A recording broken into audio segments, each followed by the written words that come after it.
Okay, so let's look at a circuit and try and measure the current through and voltage through this light bulb. So this is just a light bulb connected with a battery, and I've got a switch here. So I can take the switch, lower it, and if I connect the switch, come on, connect the switch, the battery lights up. Okay, so now I'm going to disconnect the switch, and let's try putting the voltmeter in. Okay, we'll take the voltmeter and we stick it, we want the voltmeter to be in parallel. In parallel means that the electrons have a choice. So we're going to stick this one here, okay, so that the electrons can choose to go into the voltmeter or through the light bulb. And we'll stick this one here so that the electrons can choose to come back in here or come from back in there and back to the light bulb, or back to the battery. Okay, so now I close that. Oh look, and wait a second, I've got a negative 9 volts. The reason, I've got the red side closer to the negative side of the battery, and I've got the black side closer to the positive side of the battery. If I switch those around,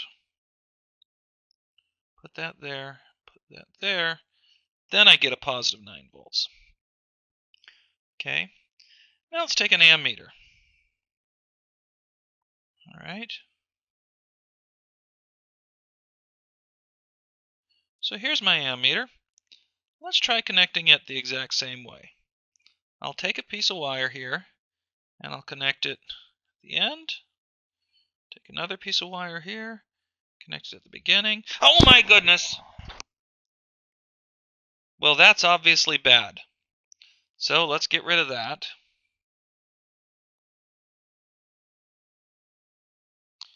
Notice what I just did here was I connected my ammeter in parallel.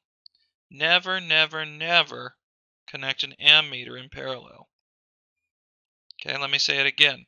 Never connect an ammeter in parallel. You will destroy your ammeter.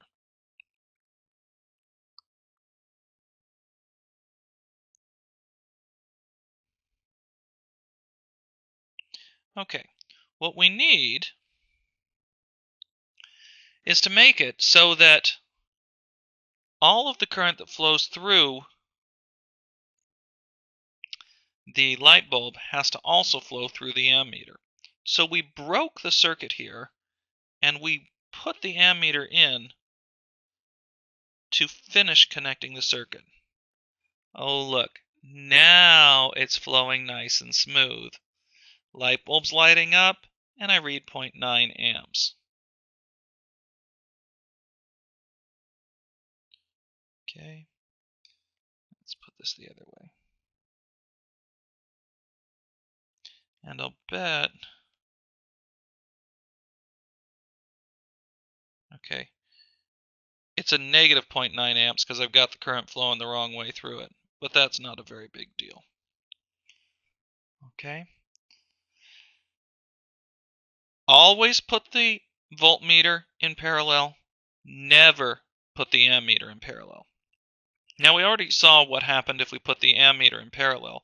What would happen if we put the voltmeter in series? So I'm going to break it here. I'll stick it there and there. It measures 9 volts. Well, that's good. But what's not happening? Current's not moving, and the light bulb isn't turning on. Remember, we want to make as little current as possible flow through a voltmeter. The result is, if we put the voltmeter in series, everything stops, or at least slows down tremendously. We'll talk about why in a moment. But that's not nearly as bad as putting the ammeter in parallel. Never, never, never put an ammeter in parallel.